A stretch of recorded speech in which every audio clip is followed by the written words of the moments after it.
Hey guys, welcome back to part 2 of phase 2. Yeah, welcome back to my channel where we like to talk about books, movies, TV shows, and everything in between. Yeah, let's get started into, phase 2, part 2. There you go. So the next film is Captain America, the Winter Soldier. Who's the Winter Soldier, you may ask? Well, it's Bucky. Bucky Barnes, that's right, he's back. And he's alive. He didn't die when he fell from that train in Captain America. No. Unfortunately, Hydra found him and set him up to be their super soldier, which is unfortunate. Like, literally the entire time, what they do is they have him go on a mission, and they bring him back, and they basically put him back to sleep. So he's literally being only their, like, kill agent, and then he goes to sleep.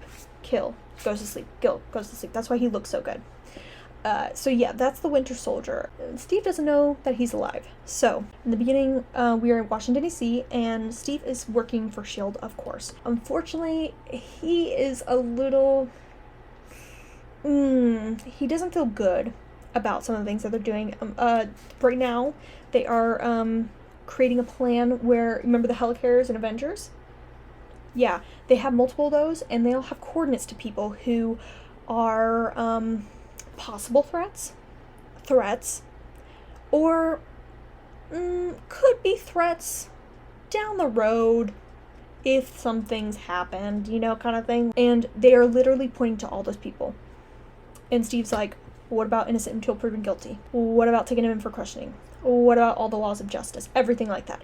And, he's right. We shouldn't just kill people because they may or may not do something. Steve's really against that, and he should be. And he's sensing something's up with S.H.I.E.L.D. And it is, because S.H.I.E.L.D. then tries to kill Nick Fury. And does kill Nick Fury. And so he's presumed dead, which he wants. So Steve and Natasha, they run to a place where they have coordinates to a certain thing they need to go to. They go into hiding, basically. They need to go to this place. Turns out it's the military base where Steve did all of his training in the 1940s. Craziness. And we see this base again later on.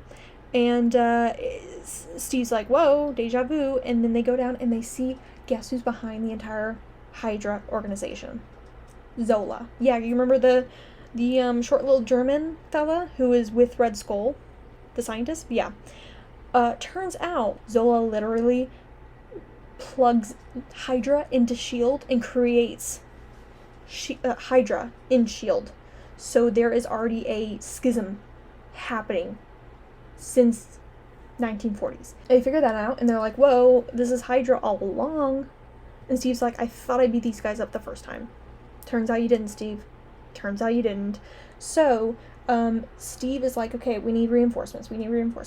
Calls in his new BFF, Sam, yes, the Falcon. Because he was part of that program. That was an experimental program where he literally flew like a falcon. Yeah, he's great. He's literally, like, just like Steve. Same kind of temperament. He's like, patriotism, the American, he's that kind of guy. But not without his, doubts like Steve is. He's a good person. They confront they see Bucky, and Bucky's like, I don't know who you are, Steve. He doesn't, literally. Hydra's been brainwashing him since the 1940s. So, of course, he doesn't. Like, this guy, Bucky, literally was behind, like, the JFK shooting, the Martin Luther King shooting. Who else? I think it was that weird bridge thing that happened with one of the Kennedys. You know what I'm talking about?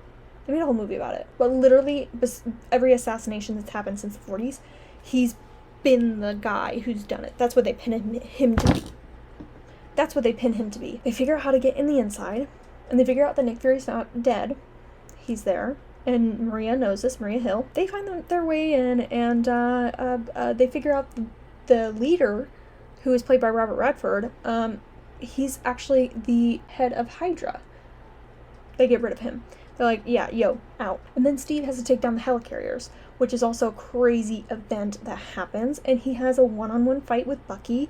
And he's like, Bucky, remember me? I'm your BFF from the 1940s. And Bucky's like, I don't know who you are. Then Steve, he finally gets rid of the helicarrier little thing. He stops it. And then he falls into the Chesapeake Bay. I believe it's the Chesapeake Bay. Don't quote me on that, but it is the Chesapeake Bay. Whoa. Who saved him? It was Bucky. Bucky was like, oh, yes, I think I remember him. And then he goes and saves him. Steve sees a little glimpse of that. And he's like, he's in there. So yeah, that's really the end. Nick Fury wants to keep his identity as if he's still dead. Natasha is questioned in front of the Senate and is like, because S.H.I.E.L.D. basically protected her from being arrested because she was an assassin prior to all this. Like, I mean, she has killed so many people, it's insane. They're like, we should take you into custody. And she's like, well, go ahead. You know where to find me.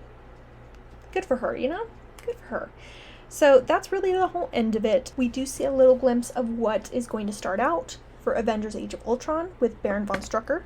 And he has a Hydra base. And he has 2 experiments going on. One guy has super fast speed, and the girl has telekinesis. Literally, I remember seeing this, and it blew my mind. I knew exactly who they were, and I'm like, this is about to get amazing. Amazing. So, that's the end of Captain America, the Winter Soldier. Now, what we need to remember in this one is, of course, our key players, Steve, Natasha, Sam, Maria, Nick, Bucky. Also, we meet Peggy Carter's niece, Sharon Carter. She was an agent of S.H.I.E.L.D., but she was part of S.H.I.E.L.D. She wasn't part of Hydra. She wasn't on that side. She helped Steve a lot. And we see more of her in the future, so keep an eye out for her. But that's the end of that. Next up, the Guardians of the Galaxy. Now, this is a great film, completely elevated the MCU for this phase, and we get to learn about the Guardians and who they are and why they're just a bunch of misfits.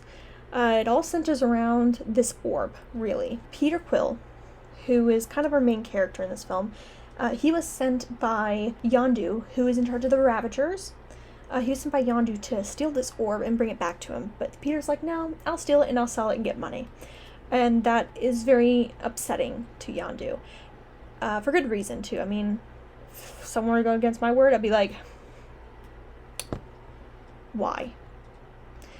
And unfortunately, it also goes back to Yondu saved Peter. Well, saved Peter, really.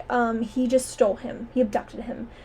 Peter lived on Earth. Unfortunately, his mom had cancer, and she died, and he went outside, and they abducted him, basically, because they're aliens. They live in the galaxy. And I think before that, it was like, whoa, aliens. Crazy, you know? And so, that whole thing happened. So Yondu's not happy that Peter betrayed him. Then, also, we have Ronan the Accuser. Yeah, he's a pretty tough guy. He's a powerful man. But not as powerful as his boss, Thanos. But Ronan is like, I want the orb. And then he sends Gamora, who is Thanos' adopted daughter, down to steal it from Peter when they are on Xandar. Let's just say Gamora doesn't like her adopted dad at all, and just wants to keep it and give it to the Collector. Remember? We saw the Collector in Thor the Dark World. We see him again in this one. He has a little bit of a bigger part. So yeah, but there's a lot of people at play. There is Peter, Gamora, and then Drax gets wrapped into it, and then Groot, and then Rocket Raccoon. You can tell, yeah, Rocket's gonna be a raccoon, and then Groot is a tree. An anthropomorphic tree. So that's good for him, you know? He grows. We have those as our guardians, but unfortunately Nova Corps catches them, sees that Peter has the orb, and because they're all basically with each other, they get sent into galactic jail. And they're like, hey, we need to break out of this place because the orb is super important and we need to get it somewhere safe. So that's what they do. They break out of galactic jail, they take the orb, they get to Collector, and it kind of blows up a little bit. The orb is just unstable, and it blows up a lot of the Collector's stuff. It's a lot of stuff that happens. So yeah, so Drax is like, hey, what's up, Ronan? We're here, and wants to beat him up. And because we don't know this, but Thanos actually killed Drax's entire family and like desecrated part of his planet, like just literally genocide. Horrible guy, okay? And we have the unfortunate pleasure of seeing more of him. Thanos, not Drax. So, well, we do see Drax, but it's not an unfortunate pleasure. It's nice. So, the orb is unstable. The collector's like, it's an Infinity Stone. Another Infinity Stone. What the heck? There's 3 already? Okay, let's keep going. So, Ronan gets there, takes the orb, is like, this is mine, this is for Thanos, all this stuff. So, with the whole hubbub in outer space, Yondu is called, and he's like, yeah, sure, he saves them, and he's like, hey, we need to get the orb back, and he's like, true enough. They make a deal with Nova Corps to get Ronan, strap him in, just be like, hey, come over here, and get the orb back. And that's what they do. They get the orb back. And also, they kill Ronan because of the power of the orb. All the Guardians hold hands, and they're like, oh, power of the orb.